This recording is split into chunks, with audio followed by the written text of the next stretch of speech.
Hello, and thank you for joining for today's webinar, Feeding and Options for a Dry Start to Spring. My name's Jodie Rosé O'Brien, and I'm one of the AWI Extension South Australia team.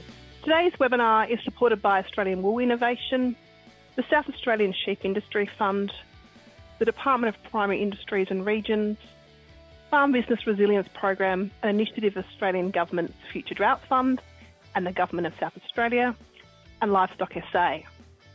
Your host this evening, of course, is AWI Extension South Australia. For more information, you can visit our website, follow us on Twitter and Facebook. Our presenter tonight is Deb Scammell. Deb's a livestock consultant at Talking Livestock, where she assists producers with nutrition and production planning in their sheep and beef enterprises. She consults directly with farmers and runs industry courses and projects. Deb is based in the Clare Valley. Prior to starting her business, Talking Livestock, Deb worked in the commercial nutrition space in several different roles, covering technical, sales and national management. Deb graduated from the University of Adelaide with a Bachelor of Agricultural Science with honours in Animal Science and has studied ruminant nutrition post-graduation.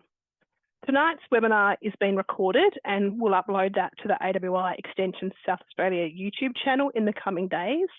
Tonight's webinar has been informed by your questions that you put in to your registration, and Deb will talk about that further. So thanks, Deb. Thanks very much, Jodie. And yeah, thanks very much for all sending in the questions with your registration because, you know, a tough topic, as we know, a very tough season, but really good to see what you guys are hoping to get out of tonight. So I've tailored the webinar a little bit about your questions, but if it hasn't been answered or if you've got other questions as we go through, we'll be asking and answering those questions at the end of the webinar. So as Jodie said, feel free to chat in the chat box for if you've got anything you want more of an answer to. So yeah, what I'll be covering today is basically ways of managing your stock in a tough season. So, you know, as Jodie said, we're coming into a tough spring.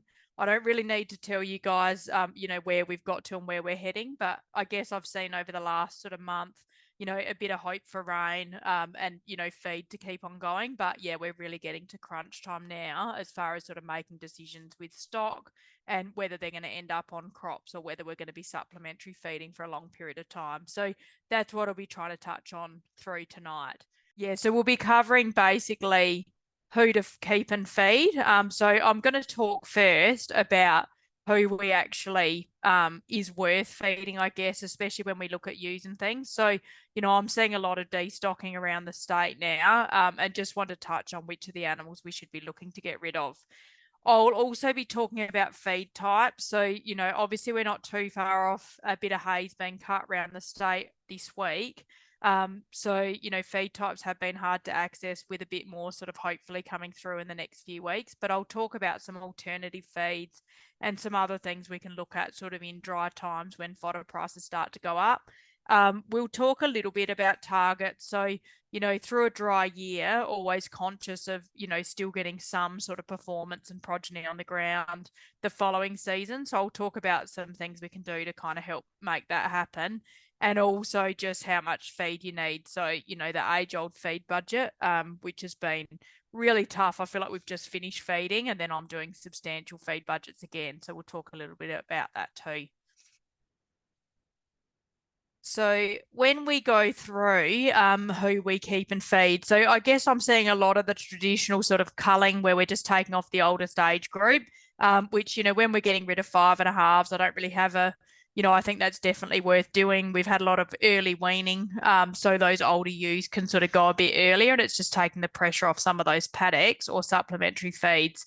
But I guess I'm looking as well at some of these poor performance. Are they actually worth feeding, these poor performers? So when we look at ration costs, I'm going to come back to sort of how I calculated this, but I wanted to sort of put it up front here because this is the sort of figures I'm working on for people at the moment. So I guess when we plan ahead and look at how many ewes we want to keep, you know, my rations are coming up around 44 cents per ewe per day, and that's for a 70 kilo dry ewe that we just want to maintain.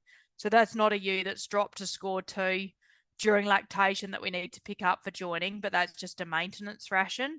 And I've put barley in at 350 a tonne and hay in at 350 a tonne for new season's hay. So, it's hard to forecast exactly, but probably fairly reasonable feed prices in that too.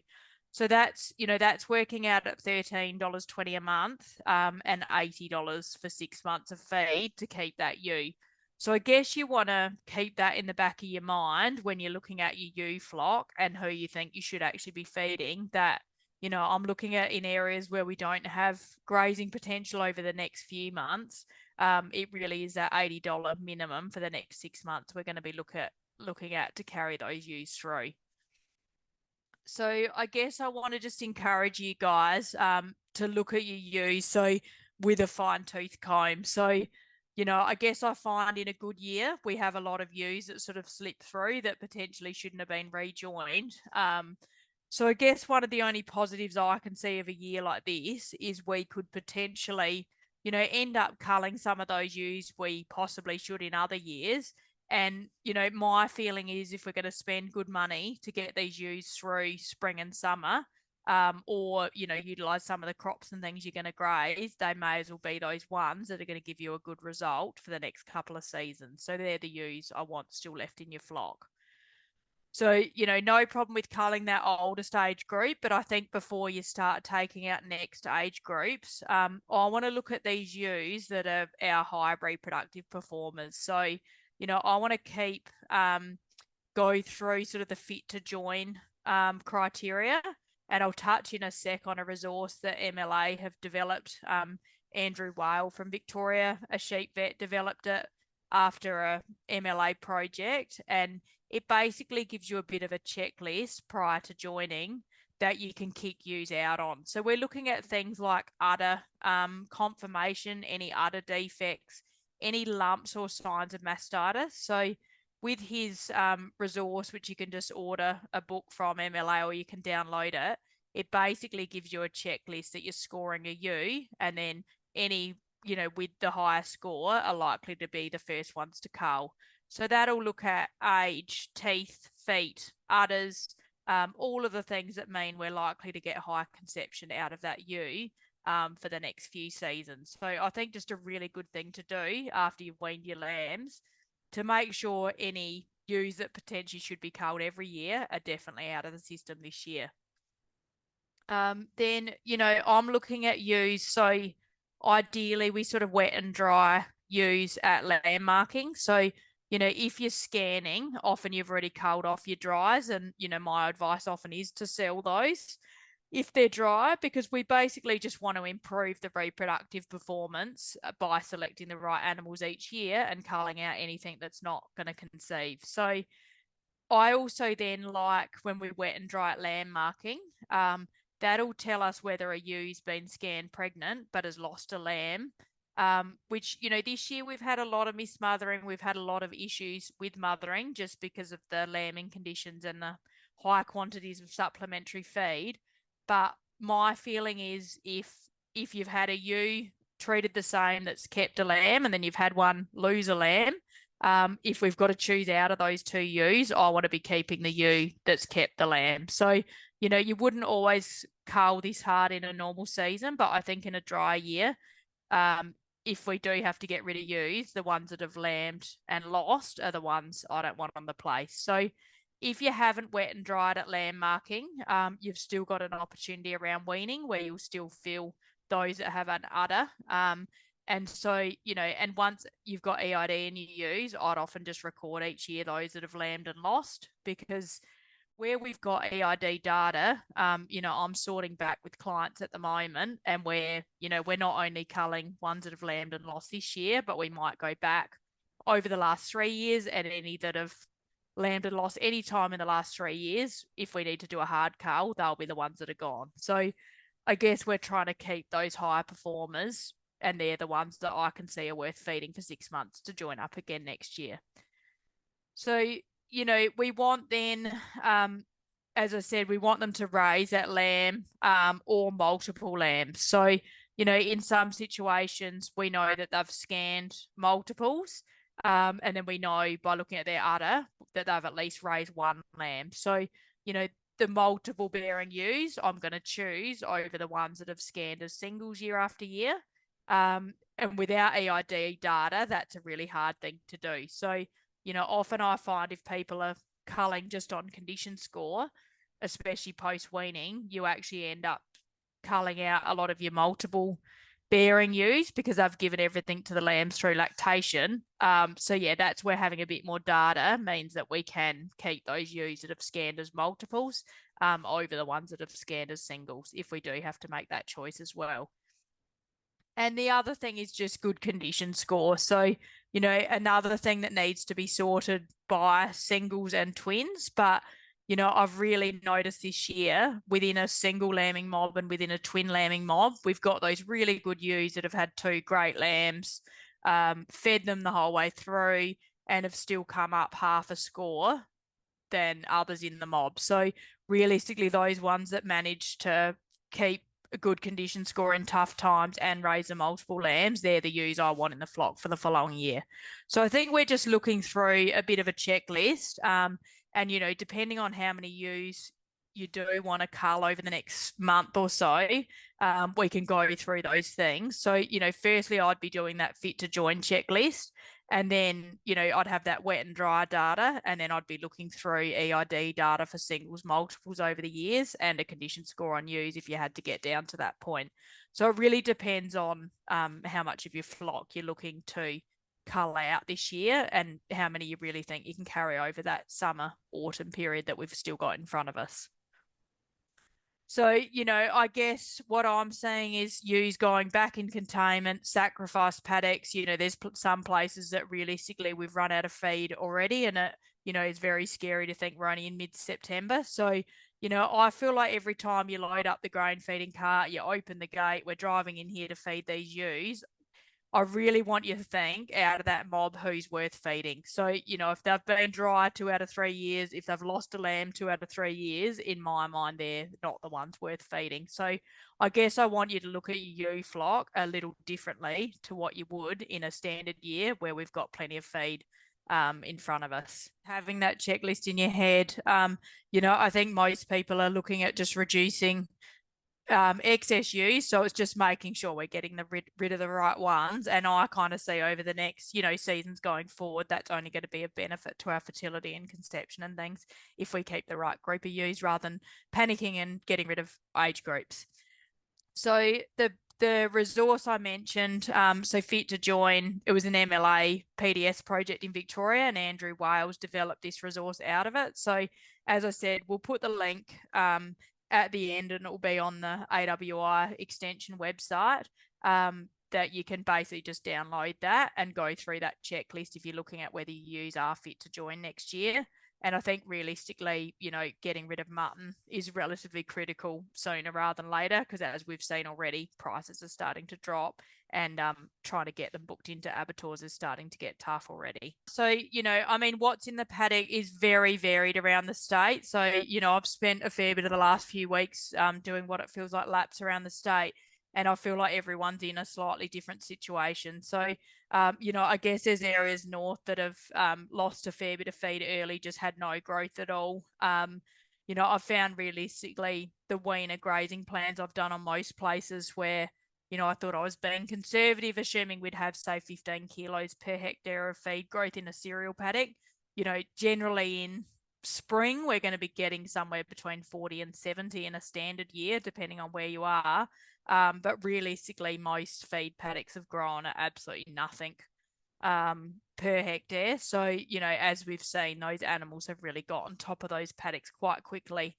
And I guess what I'm seeing now is, some cereal crops and veg crops and things, obviously, and things that was meant to make hay or grain are potentially going to be grazed in the next few weeks. So, that's opening up more feed. And I guess when I'm looking around people's farms, it's just identifying what's lamb feed versus ewe feed. So, with those cereals, we're probably still sitting around that 20 to 25% dry matter, depending on how much it's dried out. In some cases, it's more like 30 to 35% dry matter.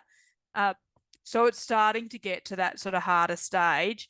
And when you look on this digestibility chart, you know, we're probably still sitting in here just around that 65 to 70% digestibility. So feed tests are showing it's still sort of that 9 to 10 megajoules of energy per kilo dry matter. So in most cases, that's still really good growing lamb type feed.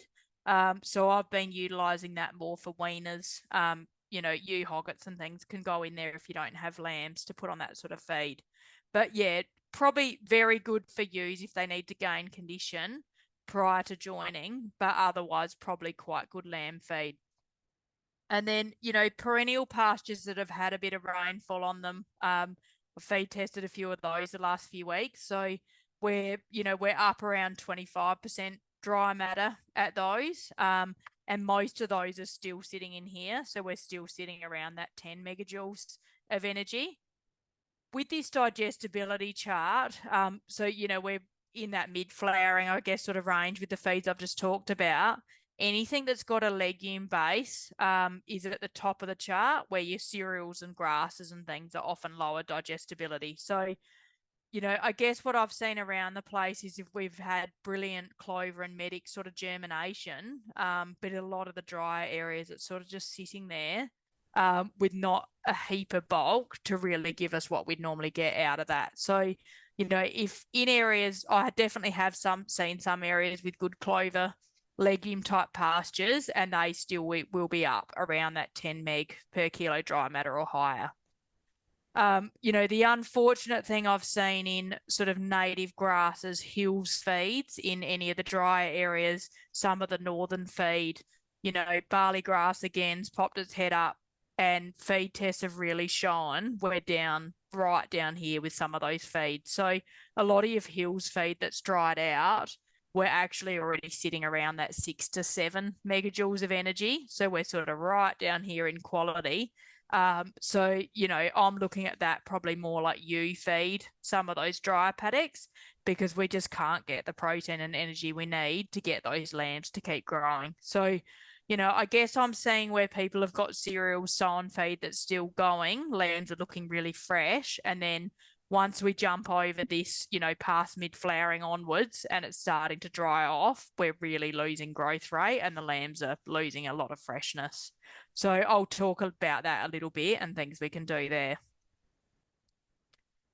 So, you know, I guess it is, you know, it is really tough in years like this. And where I've been struggling the most with client recommendations is the lack of fibre around. So, you know, I have found in some cases we've probably had to leave stock on paddocks longer than we'd like because, you know, unless you've got some hay left in your hay shed, which is pretty rare at the moment in this season. We've been feeding for a long time off the back of last year. So I'm just finding that, you know, often we're leaving ewes and lambs on hills and things longer than we often would just because of having to get fibre from somewhere. So, you know, the hard thing is when we're feeding an animal, we ideally don't want to give them a full energy dense ration like barley or grain. So, you know, ideally, I never thought I'd say it, but I really want some of that 22 hay back, that real fibrous, low quality stuff just to fill the rumen, and then we can top them up with a bit of energy. So, you know, straw's perfect. You know, any hay's great, but unfortunately where we can't access it, the pasture is sort of filling a bit of a gap there. So I guess pointing out, and it, you know, it is really, I think when we go through these tough sort of years, we still want to look at our ground cover kind of targets because I guess we see it time after time. We just don't want to go well below targets because it just does have such a flow-on effect over the following years. And especially, I'm probably talking more here, areas you can't then re-sow or improve. So I'm talking those native grasses, you know, in the mallee, sort of the veldt paddocks and things that are very established, and, you know, just areas that you can't improve by just sowing. So I've got no problem with grazing down those areas where you can seed something in next season. But yeah, it's just those hills type areas that we can't improve. You just see that real long-term damage and changeover of species if we end up with really low ground cover. So, you know, my target is sort of 70% ground cover. And I think realistically then we have to look at potentially containment or sacrifice paddocks if we can, just to allow some decent grasses and things to come up again next year. And, you know, same as feed on offer target. So when we look at things like perennial pastures, you know, I'd often target a tonne per kilo dry matter of feed, 1,000 kilos of dry matter in the paddock of feed on offer. But, you know, I know many people have gone under those minimum targets this year because it's, you know, in some places we definitely haven't even grown that much. So, yeah, I guess just trying to keep that ground cover is most crucial for me. And with perennials, you just don't want to be getting into crowns and things that's going to damage the ability for that plant to come back next year. And, you know, again, if you have got varieties that you want to set seed, you know, if you can move stock off those areas and put them on other areas that are arable that you can fix. But, you know, again, in some cases, we're not even going to get anything to set seed because it's just had lack of moisture too early in the season. And then I guess the other thing is, you know, I like talking to people this year, there's a bit of reluctance to spray top barley grass and things you'd normally do for your standard sort of pasture planning. But I guess encouraging you to stick with the plan in a way if you possibly can, just because, you know, realistically this year we're not going to have a lot of feed anyway. So in some cases, spray topping, you know, stopping barley grass, set seed and freezing feed at a better quality before it starts to deteriorate can be just as decent as what you're going to end up with in a month anyway. So just looking at, you know, your overall plan and trying not to deviate too much so that we can still have some pastures to go on in the next couple of years. So just keeping those things in mind. And then, you know, I guess we're looking at targets and understanding that, you know, a lot of the weaners have been weaned early. You know, I'm seeing a lot of lambs that kind of started a lot behind the 8 ball. But I guess, you know, with your early weaned animals, I'm looking at if we do have some sort of feed, just to get them up to those minimum weaning weights. So, you know, what we look at with your weight targets in a normal year is that, so I'll use a 70 kilo ewe as an example. So when we talk about a ewe mature weight, we're talking about a 70 kilo standard reference weight ewe. So that's the mature weight of the ewe. So, you know, my normal birth weight target's about 8 to 9% of their standard reference weight. So we'd hope they would have been born, especially a single, around that 5.5 kilos.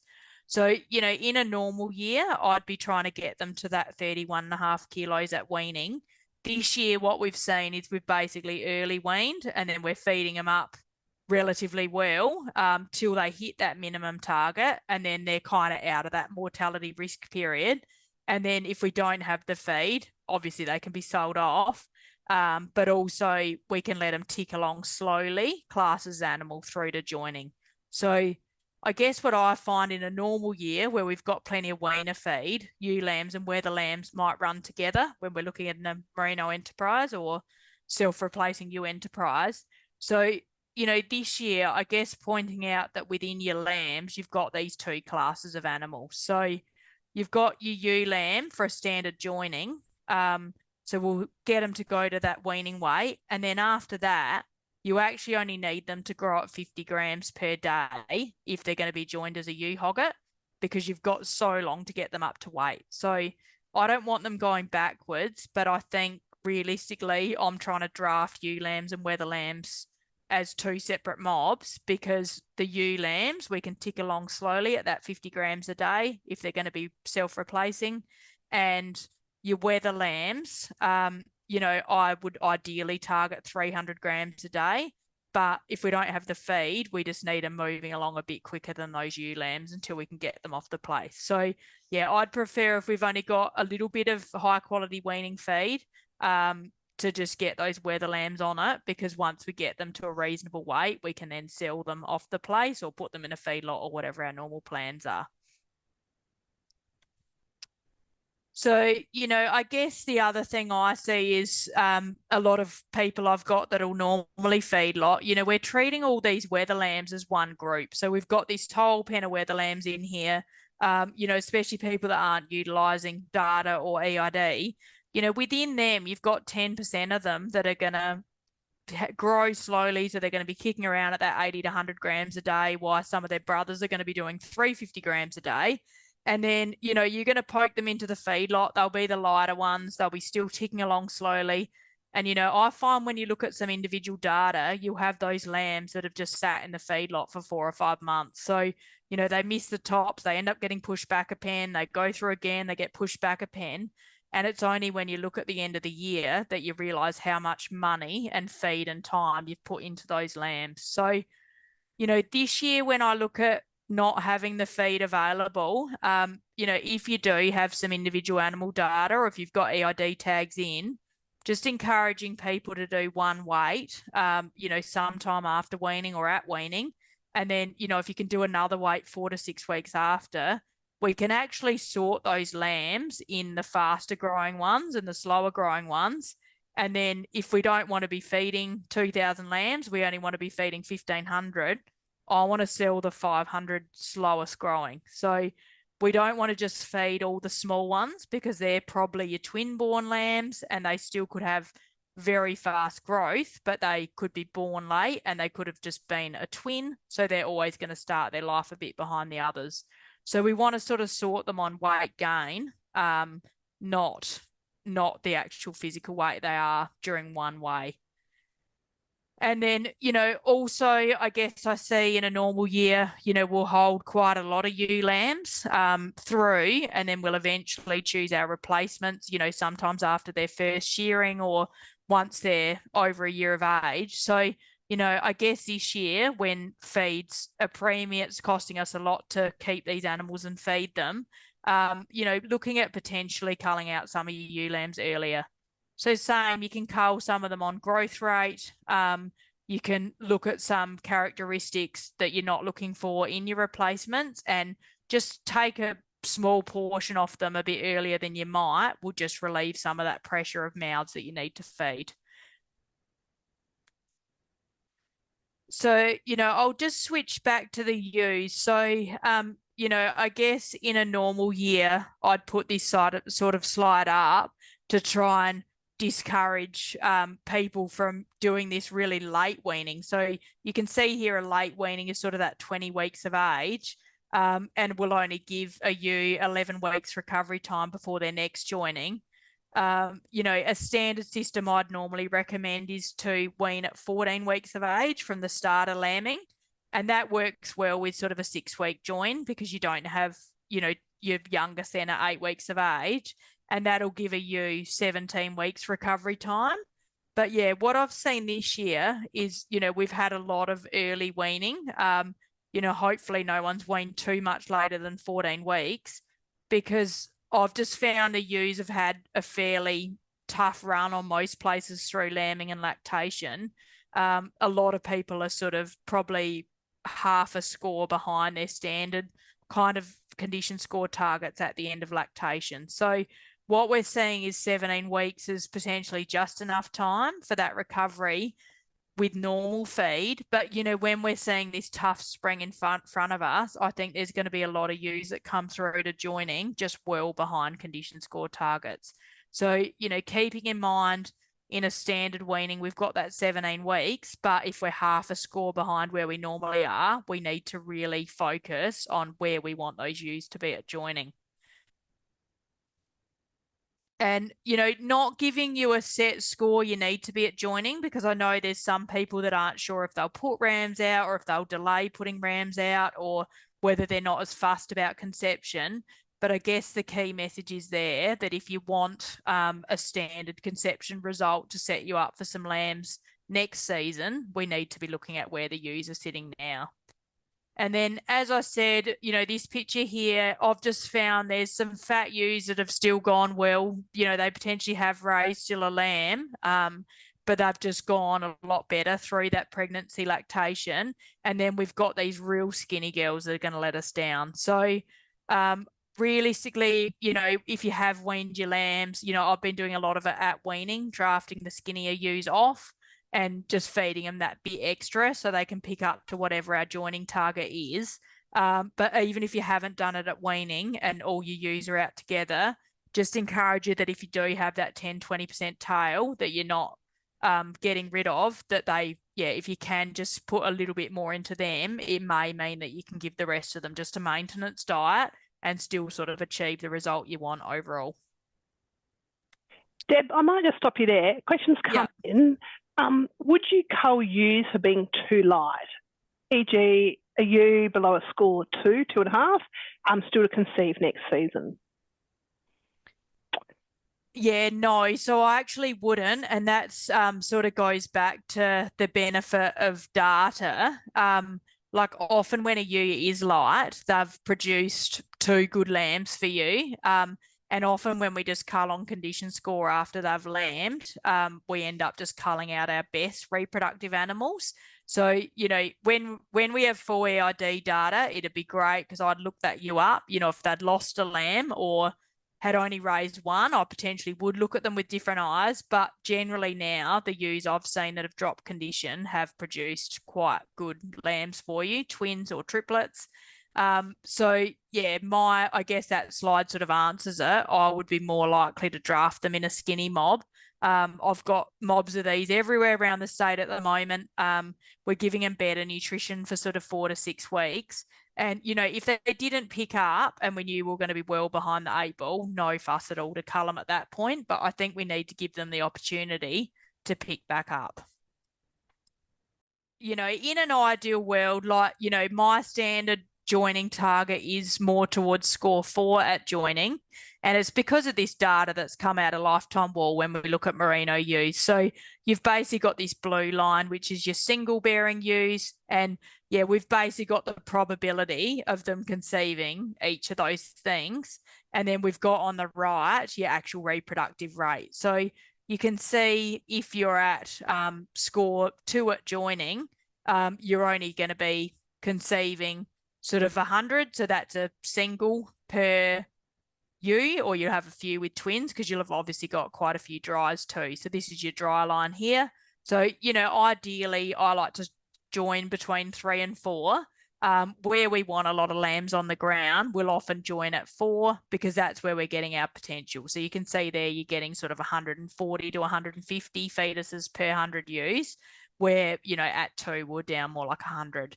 So you can see here the basic trend is every score you add on, you're going to conceive an extra 20 potential fetuses per 100 ewes. So you're going to have more multiples, less singles and less dries as you push up in condition score. So, you know, my fear is we've come out of a tough season, is that our conception's going to be way back next year. And then you've got that flow-on effect of this dry season affecting, you know, potential income next year as well, when we hopefully get more of a normal season where we're not supplementary feeding for most of the year. So, you know, I think realistically drafting those skinnies off, feeding them a bit extra. But, you know, I've, you know, got my eyes open that potentially this year there'll be a lot of people joining more like 3 score than 4 because there's potentially we're just not going to be able to get used there. So when you look at trying to add a condition score, it takes a substantial amount of extra feed, especially if you're trying to do it in a short period of time. So if you're still sitting there with your, you know, 14, 15 weeks to go to joining, you're probably in the best opportunity to start planning that now. And just wanted to touch on, you know, a bit of a tool. So I think having your score target being quite realistic, like I've got no problem at all with clients or people I'm seeing at the moment if they're just happy to get all their ewes back to score 3 because it's been a tough year and you don't have the resources to put into feed to push them to your normal joining target. And we're just not going to have that spring grass to get us there. So protein flushing is something that works quite well in ewes that are around that 3 score. You won't get as big a response with ewes that are a bit fatter or in 4 score. So it's basically just giving the ewes a hit of protein prior to joining. So I generally recommend sort of 300 to 400 grams of lupins a day, 7 days prior to rams going out and 7 days into the joining period. And especially when you're in containment and things where they've just been on, say, hay, that sudden hit of protein basically just helps the egg production of that ewe, and they're more likely to conceive as if they're closer to a score 4 than 3. So, you know, I find in years like this or where ewes are a bit behind the 8 ball, it can be sort of cheaper than feeding them up for that higher conception, just giving them that quick 2-week hit, basically, of lupins. And you can also use sort of peas, beans, vetch hay, lucerne hay. There's many different ways you can sort of do a protein flush. Where we've had those summer rains and we've had the green freshen up, or people that have had brassicas, you'll often find that conception's brilliant. And it's just because that sudden hit of protein has just stimulated egg production, and ewes will often conceive multiples rather than singles, regardless of their condition score. So that's a tool I think we should be looking at potentially over joining. So, I just wanted to touch on, so we've talked a little bit about ground cover. Over the last few years, we've run quite a lot of decision-making workshops, just looking at triggers when you're looking out at the paddock, where you might containment feed, or as I said, utilise a sacrifice paddock, which is often an area that you can restow if you need to. So, that these are the things multiple groups across South Australia have come up with. And I realistically think, even though we're coming into spring, the triggers are exactly the same. So, I'm looking at ewes walking around hills where we're bearing out ground cover or any native type pastures or perennials even, and the quality of feed starting to be a lot lower than their requirement. So we're having to supplementary feed. They're triggers for me that we might look at moving them somewhere else. Same as quantity of feed on offer. So, when we're looking at feed that's only a couple of millimetres high, we just know they're not going to be able to harvest it, and they're going to walk around all day wasting energy trying to get to it.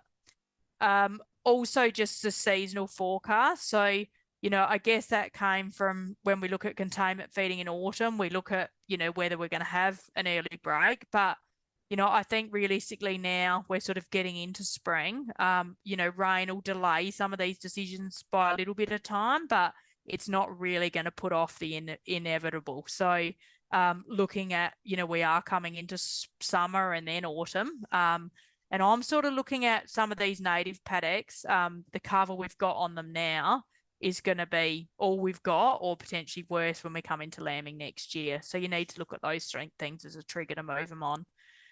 In some cases, the labour efficiency of feeding, it's actually better for us to feed with them in pens because they're all closer, or sacrifice areas that are closer to our feed store. So, when you're looking at opening 20 gates and going to various mobs spread out, potentially having them closer can help often too. Feed types available is a bit of a trigger. So, as I said before, I have found we've had to keep some sheep out just because we don't have the fibre to replace what they can access. But yeah, hopefully that'll change as we start cutting some hay over the next few weeks. And then obviously having that containment facility available that works well. But, this is a year I think we use sacrifice paddocks. I've had people electric fencing areas, like we're doing what we can basically to get stock off the paddocks if we think we need to. So, I'll just touch on this quickly. There's a lot of other webinars I've sort of done about meeting nutritional requirements of ewes and lambs, and also feed budgeting. So, those are all on the website Jody put up earlier if you need to rewatch any of those. But I guess realistically, what we're looking at as the critical parts at this time of year is just the top of that triangle. So just energy, protein, and fibre. So, these are ruminant animals, so it is hard to meet all of their nutritional needs and keep them healthy with just your grains and high energy protein products without putting some sort of fibre. So, generally when I look at a ration, I'd be looking at 30% sort of overall NDF or fibre is where I want it to be. And ideally in a ewe ration, I'd be higher, but this year we're having to drop that down just because of cost and availability of sort of fibre. And then, with your ewes, often we look at energy to pick up condition score. So if you need to pick up that extra condition score into joining, it'll come down to an energy calculation, where often with lambs, the limiting factor for growth is that protein. So when we look at growing stock, they're basically putting on meat and muscle, which has that huge protein requirement. So, when I look in feed at in the paddock at the moment, a lot of your cereals that are still relatively fresh are still up around that 20% protein. and perennial feeds, Phalaris Coxfoot pasture that I tested the other day was still up at sort of 25% protein, so not too bad, where a lot of those hills feeds and, you know, your barley grass type pastures are getting down to that 6 to 7% protein.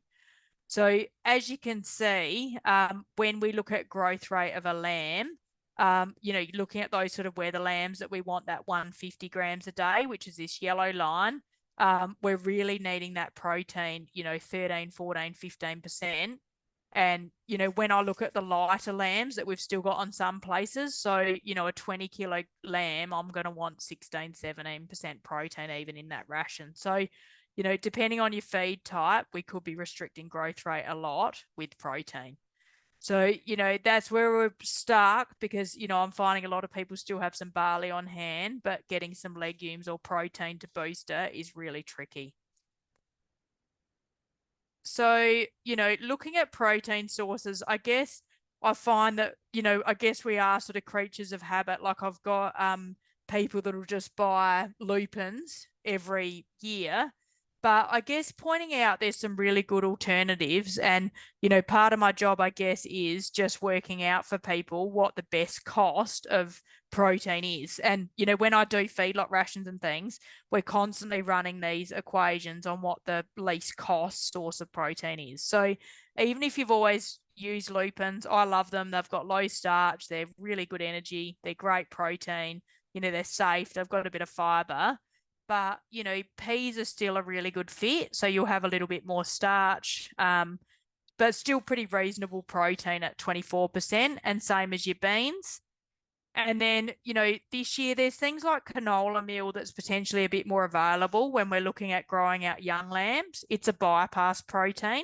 So you can see there we've still got good energy, but it's actually higher in protein. So it's 38% protein and a little bit higher in fiber as well. And then, you know, I've put in urea. You know, urea is safe up to sort of 1% of a feedlot ration. And you can see because it's 286% protein, it'll actually bump your overall ration up by a couple of percent. And it is one of the cheapest ways to sort of improve protein. The negative of it is it does give you that real sudden spike in protein, so it won't deliver it over a day. So they'll sort of get that quick hit of protein. It'll feed the rumen bugs, but then it will peter off once they're not sort of consuming it, where some of these other proteins are delivered a bit more slowly to the rumen. So I've also put in there a product called OptiSync. So there's lots of products on the market that they're basically sort of urea chips embedded in a slow release sort of form. So as the animal eats it in a ration, it'll actually release that urea a lot more slowly. So OptiSync will actually mimic the way a product like canola meal delivers protein to the rumen. So in years like this, where commodities are hard to find and they're going to be expensive, and you are short on protein for your weaners or feedlot animals, a product like that can actually have a reasonable fit. So that's similar, that's 256% protein. But I feel like I plug this website a lot, but I really love it just for comparing ingredients. So I think this is a year that you all need to be on this website. So it's the New South Wales Drought Feeding Calculator. So I've basically just plugged in all the on-farm costs of these feeds. So I've got canola meal in there at $625 a tonne, which is about where it's sitting at the moment. Lupins at $580 a tonne, which is about where I'm forecasting new season's lupins to be if you can get them.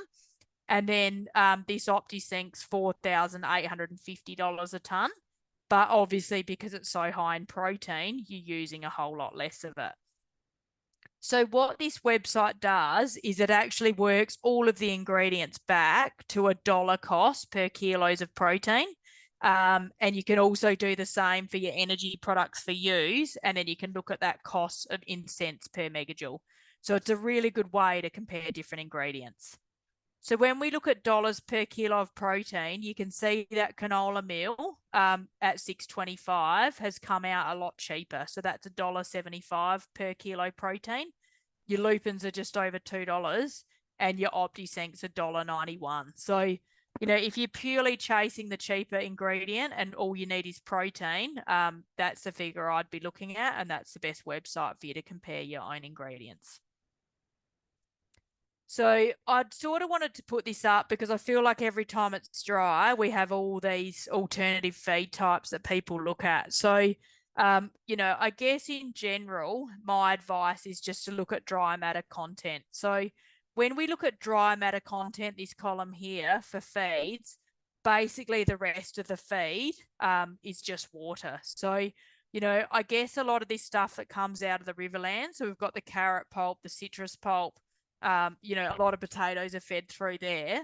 So, if you're right next door to a potato grower, potentially potatoes are going to be a really good fit. But if you're in other areas of the state, just be aware that you're basically paying freight on 80% water.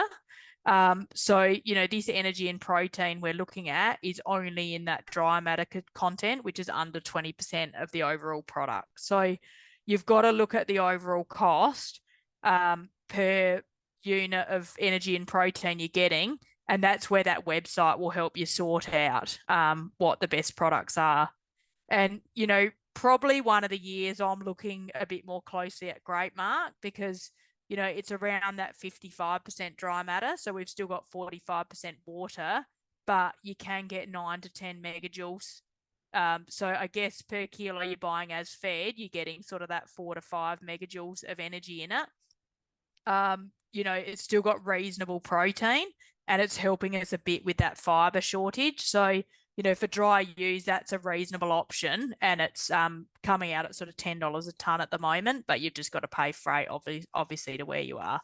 And that's treated Great Mark, sorry. So it doesn't have all the great offal sort of stuff, but it's actually already treated and, a more dry matter form of that. So, I think don't discount alternative feed types, but just compare them on that unit of energy and protein with your traditional feeds like barley and hay and just see how they stack up cost-wise, including your freight component. So, I've gone back to a really standard ewe maintenance diet. And just to give you some idea of, where I'm sort of looking, and this is only for a dry ewe. So when I said that $80 per ewe for 6 months at the start of the presentation, if you're joining in the next, 3 months, obviously halfway through that period, their energy requirement's going to start going up. And so you're going to have that elevated cost of feed to supply that, depending on when you're going to put your rams out.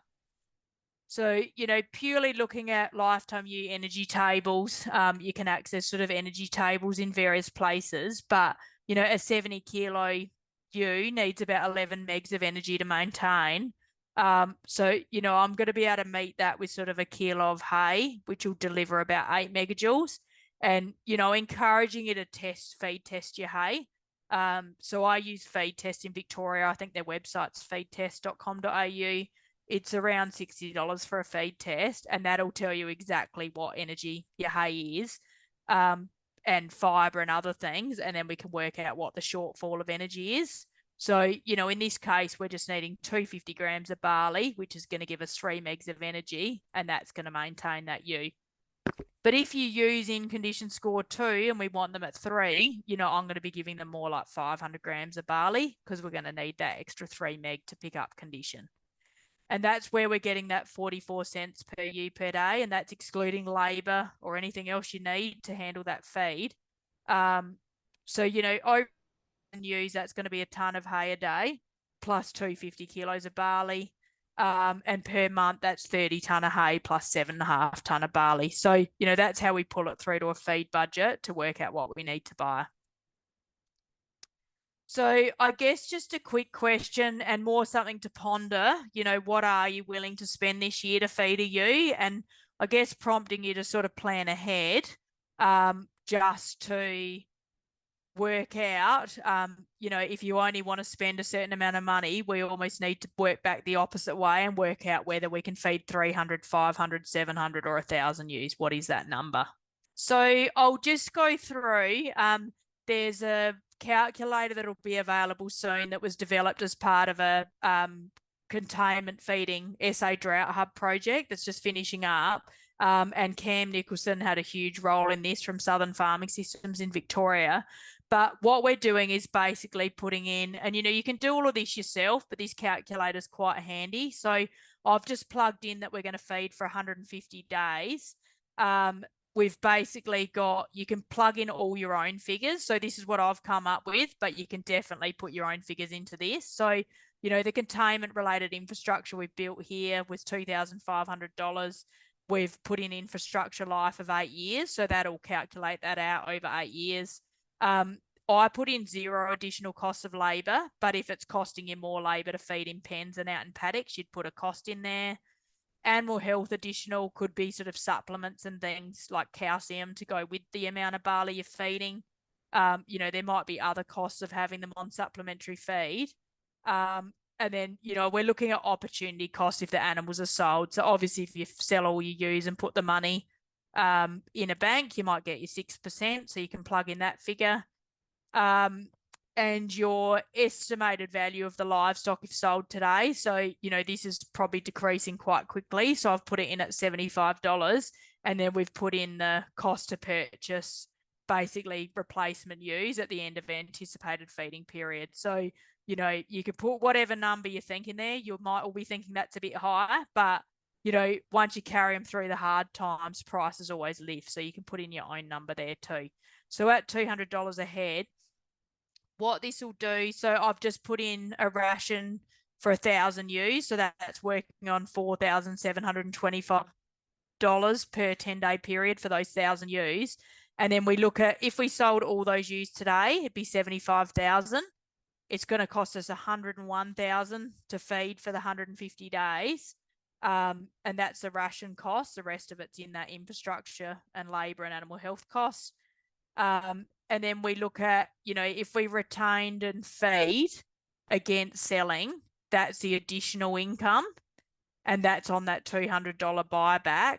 So it's basically calculated that if the ewes are worth more than $176, it was worth us feeding them rather than selling and buy back in. But as I said, you can plug your own figures or do your own spreadsheets, but just showing you the value of calculating that out so you can make the decision of whether it's worth holding them or selling them. So I'll just finish up.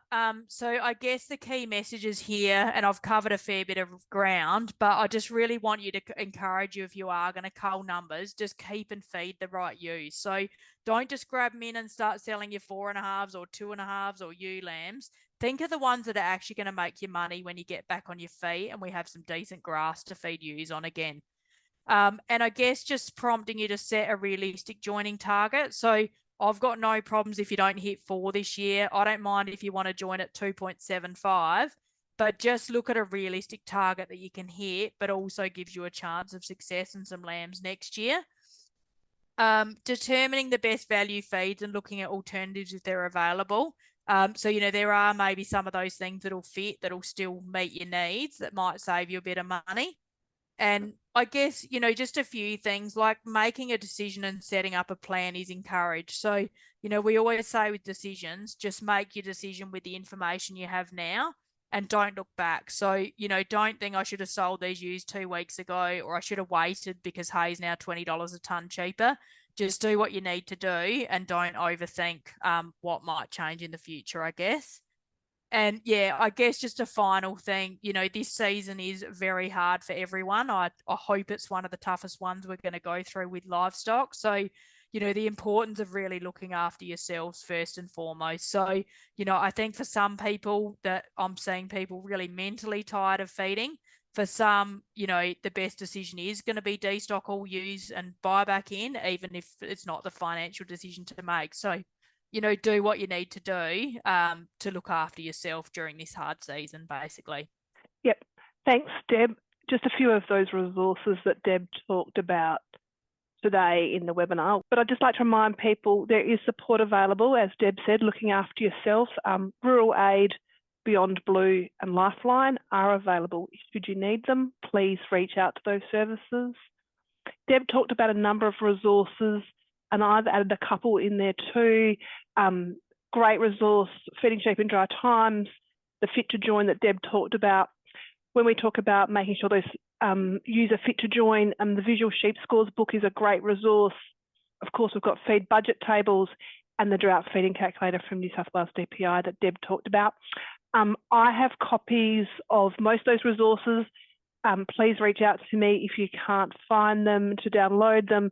I'm happy to pop them in the post to you. But yeah, please email me in respect to that. Deb talked about the website. The AWI Extension South Australia website has a lot of resources on it. Some of that is still linked back to our previous website, Sheep Connect SA. There's some great 10-minute talks on there. So, and I particularly encourage you to have a look at the one with Ken Solly about looking after yourself. There's also a great one. Deb talked about feed tests today. Deb did one for us on interpreting feed tests. So revisit that one should that be of interest. And of course, there's a number of our webinars that we've run previously. A few people had questions about weaning. We didn't cover weaning tonight.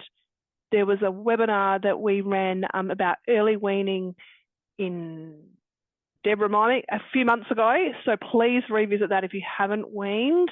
And there's also a Stock Journal article that's on our Sheep Connect website that Deb wrote on early weaning. Anything else you want to say about weaning, Deb, while we're there?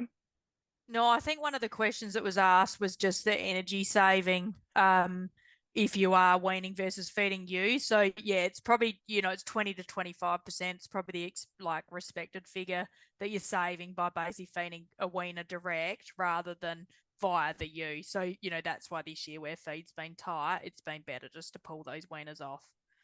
Deb, there's a perfect question there that leads, we're just talking about weaning. If you're going to wean by weight, what is your weight target? Yeah, so I guess those figures I put up, so that 45% of standard reference weight, that's a weight target in a standard year. So that, that is that 31.5 or whatever for a 70 kilo ewe. But, this year I'm looking at more whether the rumen's developed. So, after 3 weeks of age, you've got that rumen development. So, 5 to 6 weeks of age, we can pull them off if we need to. We do have higher risk of mortality with smaller weaners, but then we're feeding them well so that we can get double the growth rate and avoid that mortality until we hit those traditional weaning targets. So yeah, that's all covered in that early weaning webinar that we did a couple of months ago. So yeah, I encourage you to watch that, and that will go through what to feed them and how to get them out of that sort of risk of mortality period. And realistically for the season we've had, early weaning has gone brilliantly. Yep. If you can't find the link, shoot me a message and I'll flick that out to you. I also encourage you to have a look at the AWI website and the MLA website. Deb, a couple of questions. What lick would you recommend for dry pasture confined feeding? Yeah, so if you're feeding calcium deficient sort of feeds, I'm just always a big advocate for calcium. So, the absolute minimum's lime and salt. But, if you're coming into joining, I quite like micro minerals and things just to make sure you've got no deficiencies that are going to hold back your fertility. So I'd just be looking at a high calcium lick with a reasonable micro mineral level. If you are a bit low on protein, there is potential to get some of those licks that have artificial protein in them that can help. So it really depends if you talk about young stock or older stock, really. But feel free to flick me an email and I can give you more specific advice on that. Yep. The other one, Deb, it came in, we talked about containment and triggers. So do you want to just recap on those couple of triggers you had? So the question was, is there any difference at this time of year versus autumn containment? Yeah, so I wouldn't have said there's too much difference really. I think it just comes down to those things. But I guess the only difference with what we're seeing now is that we know that rainfall's going to decline over summer through anyway. So I think just those ground cover targets and feed on offer targets to not ruin sort of those pastures we can't re-sow is just really critical as we come into a year like this, basically. Thank you. Another question here, wean onto FUD crops or in containment?